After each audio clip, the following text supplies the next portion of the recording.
WandaVision. For a show called aimless and slow at the beginning, fans could not get enough of that finale. Here's the thing, we should trust Marvel by now because they've been like this since 2008. It's time we take a closer look at what makes the MCU work so well. So let's get into it. Ready?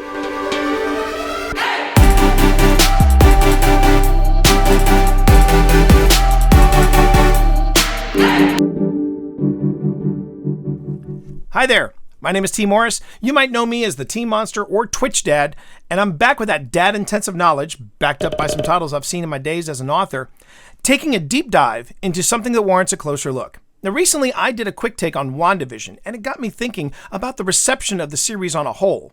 Anyone else remember that? Those first 3 episodes drop, and Marvel fans be all, "Well, that was odd. I guess Marvel finally jumped the shark, After 3 episodes, Mephisto is behind all of this.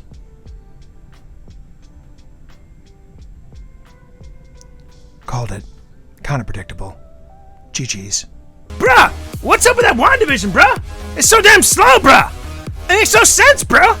And Elizabeth Olsen, she's just kinda, I don't know if she knows what she's doing, bruh. You feel me, bruh? Bruh. But then we get to the end of episode 8, and suddenly it's all, OMG, WandaVision.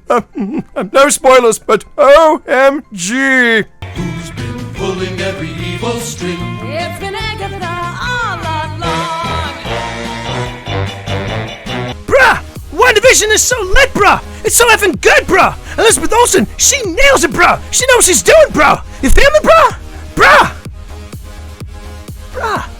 I'm not the only one who picked up on this. Forbes magazine Paul Tassi noted the initial reaction to WandaVision felt a little off. I've heard this complaint about just a whole bunch of shows lately that are not released in Netflix binge format. Shows that have way more action than WandaVision, like The Expanse or The Boys, that are too slow when viewed week to week if there's not a massive battle scene in each episode. I've heard people saying now that, well, The Mandalorian wasn't this slow, and yet I seem to remember a zillion people saying that the show wasn't going anywhere, avoiding the main storyline, getting bogged down in constant side quests before it picked up and united everything at the end of the season. Even ScreenRant's pitch meeting had something to say on it. Sometimes they can't remember how they got to places, there's some weird stuff showing up. Oh, what the heck is that about? Please tell me now. Yeah, there's like a super weird moment with the boss, there's a beekeeper that comes out of the sewer. Okay. What's going on, you okay? I'm not used to slow-moving intrigue, so I'm not sure what to do with myself. Understandable, sir, but this is a weekly release schedule, right? So we're gonna spread out the reveals and really make people hate the words "please stand by." Okay, but what's with all the weird stuff, though? Please stand by. But WandaVision is more than just a return to old school television where we had to wait week to week for the next chapter instead of binge watching it. It simply reinforces something Marvel has been insanely good at since their 2008 debut as a film and television studio: the slow burn. Iron Man came out on the heels of many comic book movies that came before, and by this time we had seen some solid Marvel films alongside some truly terrible ones. What made Iron Man different was that this would be the first film produced by Marvel Studios. Instead of Sony, 20th Century Fox, or another studio having a say in the film's direction and execution, Iron Man would be the first film where Marvel would retain all creative rights. Add to that Iron Man was not as widely known or recognized a character as, say, Spider-Man, the Hulk, or Captain America, and that the film's leading man had something of a bad boy reputation that would make Tony Stark himself blush. Iron Man was either going to be a memorable first impression or a nail in someone's Hollywood coffin. Then we saw the movie.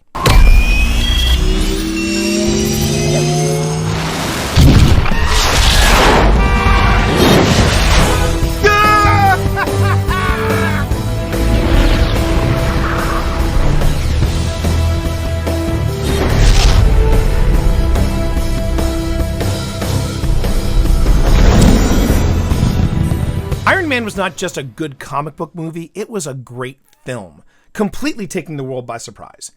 It also introduced a trend for films bearing the Marvel Studios moniker. Jarvis. Welcome, Holmes. I am Iron Man. You think you're the only superhero in the world? Mr. Stark, you become part of a bigger universe. You just don't know it yet. Who the hell are you? Nick Fury, director of S.H.I.E.L.D. Oh.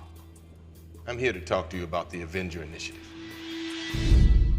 Yes, the Marvel post-credit scene, which has moviegoers everywhere asking the same question. Why do people leave at the end of a Marvel film while the end credits are still rolling? We all know it's there. We all know it's coming. We all know it's going to foreshadow something really cool. Sidebar, my favorite post-credit scene to date has got to be this one.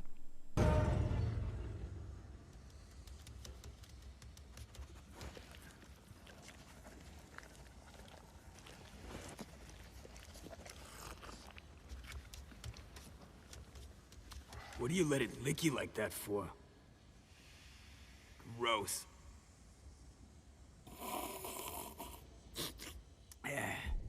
Your bird's going down. I mean, that's just fearless. Following Iron Man were 4 more films, each of them introducing in lead or secondary roles the main players of the 2012 blockbuster film Marvel's The Avengers. Now, you would think bringing all that comic book canon to the big screen would be enough. But Marvel Studios that summer proceeds to tell us that all this, that's just phase 1. Phase 2 is currently in production. Hold on to your butts.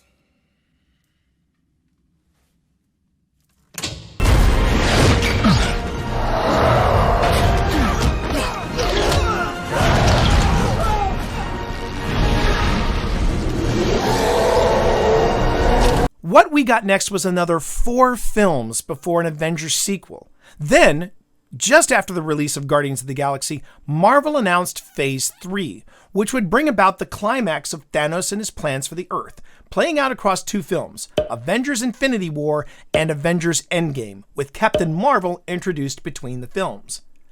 Think about that for a moment. In the very first Iron Man in 2008, we are introduced to the idea of the Avengers, but we don't see them until 2012, 4 years later. At the end of that film, we get a glimpse of Thanos in mid-credits. We are then given across 12 films in 6 years hints of Thanos' quest for the Infinity Stones, reaching an apex with Avengers Infinity War. 10 years, 20 films, all leading to 2019 and the release of Avengers Endgame. What a ride. This was not only unheard of in Hollywood, it was unthinkable. A single storyline stretched out over a decade, making Marvel Studios an unstoppable force in entertainment and storytelling.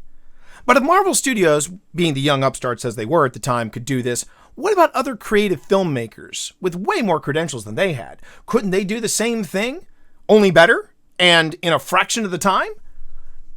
Yeah, it turns out making a cinematic universe with an overarching storyline, that's hard. Yeah, that's really hard. Around the time Marvel Studios launched Iron Man in 2008, DC Films, which really wasn't a thing, but films were being branded as such, announced that they would be doing a Superman reboot. Because Superman Returns, in the words of Warner Brothers executive Jeff Robinoff, didn't quite work as a film in a way that we wanted to. By 2010, Marvel Studios was on their 3rd hit, and DC Films announced it would be Zack Snyder, the director behind 300 and Watchmen, that would be directing Man of Steel, the reboot of Superman, featuring Henry Cavill as the last son of Krypton. The film premiered in 2013 and was a film that Warner Brothers executives may describe as the film that did work in the way they wanted to. Not to be outdone by Marvel Studios with the success of Iron Man 3, the Warner Brothers legendary panel at the 2013 San Diego Comic-Con wrapped with an unexpected cameo. Because yeah, unexpected cameos happen all the time at San Diego Comic-Con. From director Zack Snyder, who told the capacity crowd, yes, we are working on a Superman sequel, but couldn't go into too many details on what it was all about. But he did want to offer a teaser and introduce to the crowd Man of Steel's General Swanwick, actor Harry Lennox, who gave this dramatic reading. I want you to remember, Clark, in all the years to come, in all your most private moments, I want you to remember my hand at your throat. I want you to remember the one man who beat you. Immediately unveiled over their heads was the Superman crest merged with the Batman moniker. So yeah, we were going to apparently get Frank Miller's iconic showdown between the Dark Knight and Superman in Zack Snyder's upcoming sequel. 3 years later in 2016, with Ben Affleck as Batman and Gal Gadot as Wonder Woman, wait a minute, Wonder Woman's in this film too? Batman v Superman: Dawn of Justice hit the theaters. And knowledge is power. And I am... No, what am I? What was I saying? No. The bittersweet pain among men is having knowledge with no power, because that is paradoxical, and, thank you for coming. Okay. Where do we begin to unpack this red-hot mess of a film? From the beginning, it's clear what DC Films is trying to do with Batman v Superman. In this singular 2.5-hour film, we are presented with the origin story of Batman, introduction of Lex Luthor, introduction of Diana Prince Wonder Woman, introduction of The Flash, introduction of Aquaman, introduction of Doomsday, killed in the climactic battle, set up for the Justice League. And their next film would be a Justice League film slated for a 2017 release. Keep in mind, Marvel Studios took 5 films to get to the Avengers. DC Films built up to Justice League with only 2 movies. And when Justice League came out to the theaters, the shortcuts were more than evident. You've been near the mother box. Her scent is on you. Please, we have families. Why does everyone keep telling me that?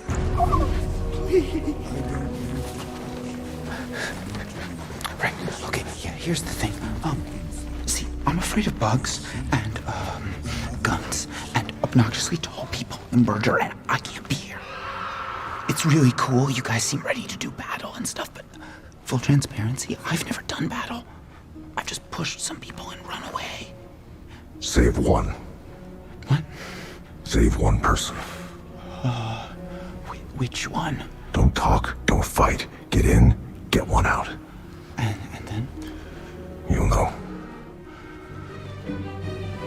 Okay. And that magic moment was brought to you by writer and director Joss Whedon, who was brought in to fix Justice League after Zack Snyder's departure from the project. And while Justice League did make money, it didn't make Avengers money. Moviegoers and fans of the DC heroes want to solely lay the blame for DC Films' disappointing performance at the box office on Zack Snyder, which I don't think is fair. Is Zack Snyder responsible for the grim, dark approach to inspirational superheroes like Superman? Yeah, I think so. Is he solely responsible for the disappointing performance of DC Films at the box office? Partially. I think DC Films should also be held accountable for not pumping the brakes sooner and asking, how are we going to do what Marvel did but with only 2 movies? However, as Snyder recounts in an article from Vanity Fair, Warner Brothers was just as anxious to tap into that comic book audience trending "Release the Snyder Cut" on social media.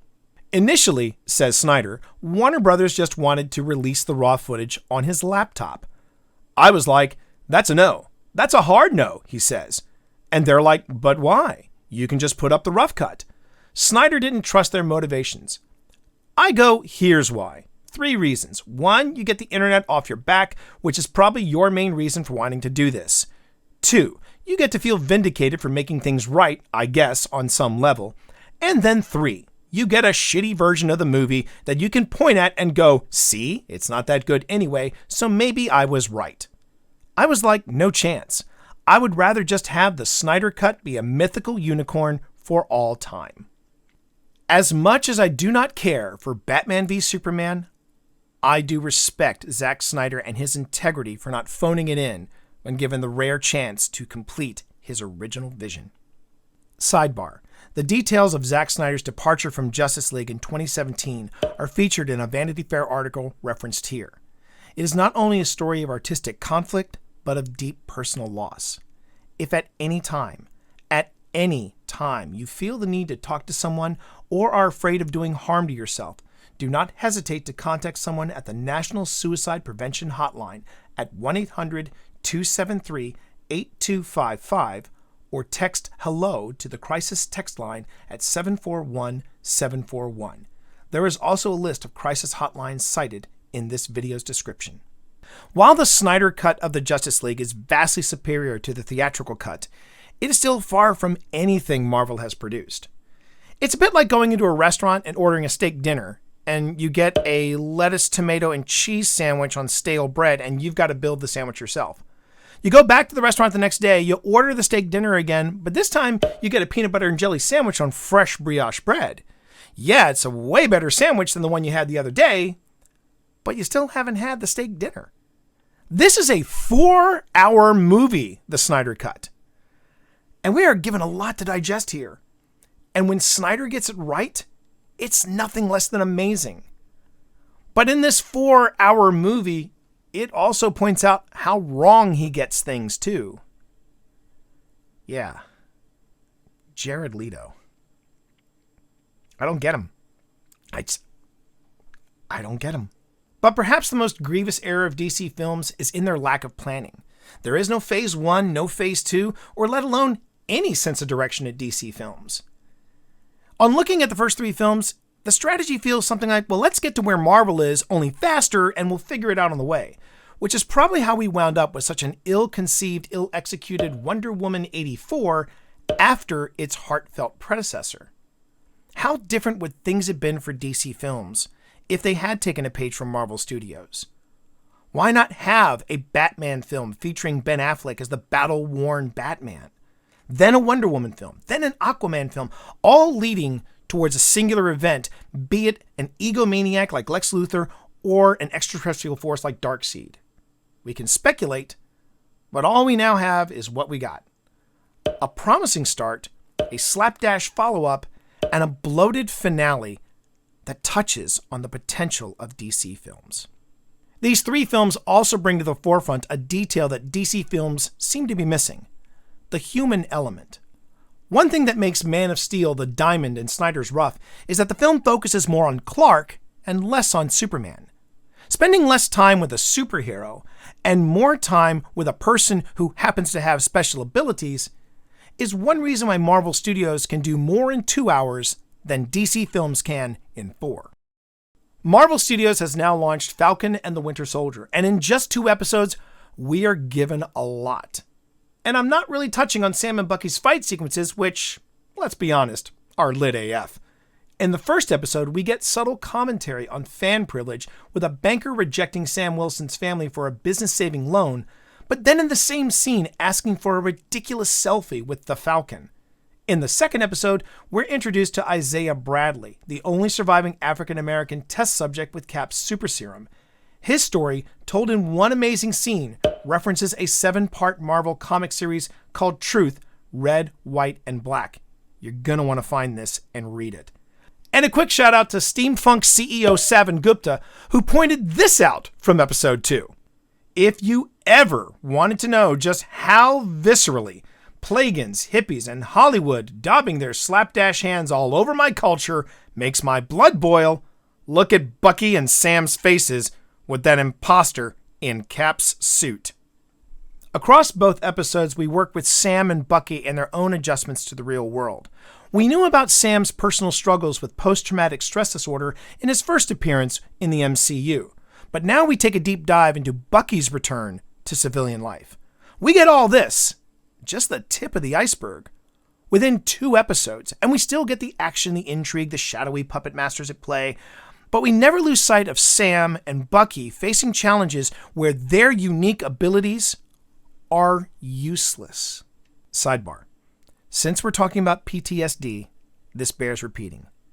If at any time you feel the need to talk to someone or you're afraid of doing harm to yourself or someone else, do not hesitate to contact someone at the National Suicide Prevention Hotline at 1-800-273-8255 or text HELLO to the crisis text line at 741-741. What sets apart the MCU from the DCCU, notable exceptions set aside, is where attention is shifted. In WandaVision, we have Marvel moments, but the core story is still about coming to terms with loss. In Captain America: The First Avenger, Steve Rogers doesn't even go through his super transformation until 30 minutes and some change into the film. And even after that, his first true Captain America moment doesn't happen until halfway through the film. In Doctor Strange, Stephen Strange doesn't even meet with the Ancient One until, again, 30 minutes into the film.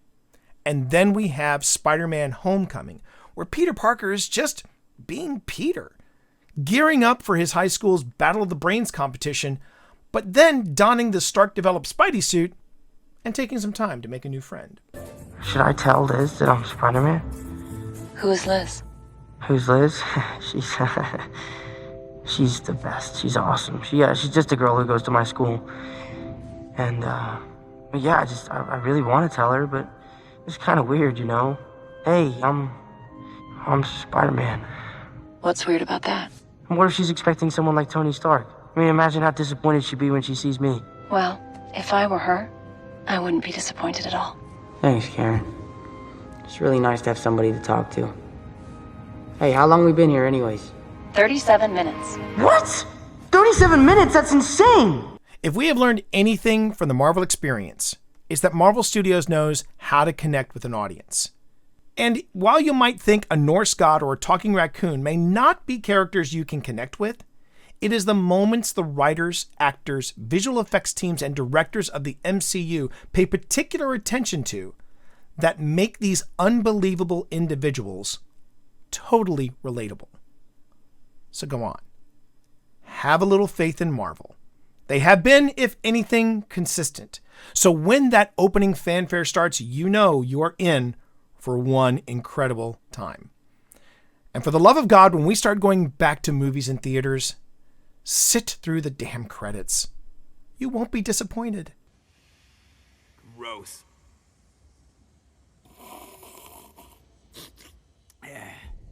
Your bird's going down. And there you have it. A celebration of Marvel's slow burn and storytelling.